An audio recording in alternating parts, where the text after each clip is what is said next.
আসসালামু আলাইকুম। আমার নাম তানহা জাহান তনু। আমি আজকে তোমাদের বাংলা পাঠ্য বইয়ের 61 পৃষ্ঠার একটা বিষয় সম্পর্কে পড়াবো। বিষয়টার নাম হচ্ছে চারপাশে নানা রকম লেখা।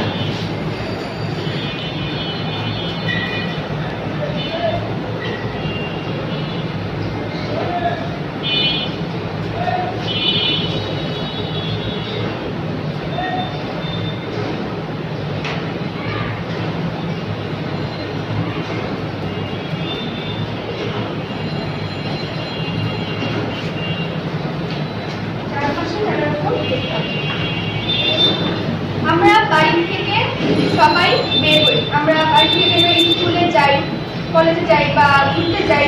তো তখন আমরা চারপাশে বিভিন্ন রকমের জিনিস দেখতে পাই, যেমন সাইনবোর্ড। সাইনবোর্ড হচ্ছে কোনো প্রতিষ্ঠান, সংস্থা, সংগঠন বা দোকানপাটের নাম পরিচয় তুলে ধরা হয়, যেখানে তাকে সাইনবোর্ড বলে। সাইনবোর্ড থেকে আমরা জানতে পারি যে ওইখান থেকে আমরা কি ধরনের তথ্য পেতে পারি, কি ধরনের সেবা পেতে পারি, বা আমরা ওই জায়গাটার নামও জানতে পারি, ওটার ঠিকানা জানতে পারি, বা ওই সংস্থাটার মোবাইল নাম্বারও জানতে পারি।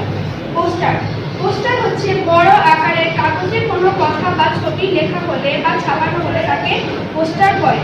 সবার নজরে পড়ার জন্য পোস্টারের লেখা ও ছবির আকার বড় হয়, নির্বাচনের সময়টা বেশি দেখা যায়। পোস্টার হচ্ছে বড় কোনো কাগজে কোনো লেখা, কোনো বিষয় সম্পর্কে প্রতিবেদন বা কোনো ছবি সম্পর্কে লেখা হয় পোস্টারে। এইটা সবার নজরে পড়ার জন্য একটু বড় করে লেখা হয়। পোস্টার নির্বাচনের সময় বেশি দেখা যায়, কারণ নির্বাচনে যারা প্রার্থী তাদের ছবি দিয়ে ওইটা লাগানো হয়, যাতে সবাই তাকে ভোট দেয়। ব্যানার সবাইকে জানানোর উদ্দেশ্যে লম্বা কাপড়ে লেখা কোনো বক্তব্য বা তথ্যকে ব্যানার বলে।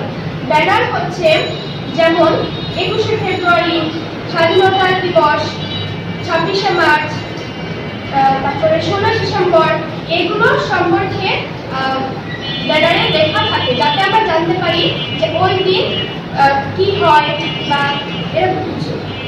আমন্ত্রণপত্র কোনো অনুষ্ঠান আসার জন্য আহ্বান জানিয়ে লেখা চিঠিকে আমন্ত্রণপত্র বলে।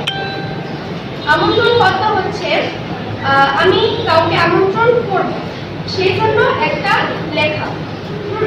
তোমরা অনেকে বিয়ের দাওয়াত পেয়েছ, তো সেখানে যে তোমাদের কার্ড দেয় সেটাই হচ্ছে আমন্ত্রণ পত্র। বিজ্ঞাপন পণ্য বা তথ্য সম্পর্কে সবাইকে জানাতে পত্রিকায় বা অন্য কোনো মাধ্যমে যে প্রচার চালানো হয় তাকে বিজ্ঞাপন বলে। বিজ্ঞাপনে লেখা বা ছেপে প্রকাশ করা যায়, আবার অডিও ভিডিও মাধ্যমেও শোনা বা দেখার সুযোগ থাকে। বিজ্ঞাপন হচ্ছে কোনো সংবাদ, যেটা আমরা রেডিও থেকেও শুনতে পারি, টেলিভিশন থেকেও শুনতে পারি। সাধারণত টেলিভিশনে অনুষ্ঠান বা সংবাদ প্রচারের মাধ্যমে স্ক্রিনের নিচে দিকে শুরুর লাইনে কিছু কথা ডান থেকে বাম দিকে সরতে দেখা যায়। আমরা অনেকে টেলিভিশন দেখি বা মোবাইলে খবর দেখি, সেই টেলিভিশনের খবর বা কোনো অনুষ্ঠানের নিচে যে লাইন, দুটা লাইনের যে বিজ্ঞাপন থাকে, ওইগুলাকেই স্ক্রল বলে। ধন্যবাদ।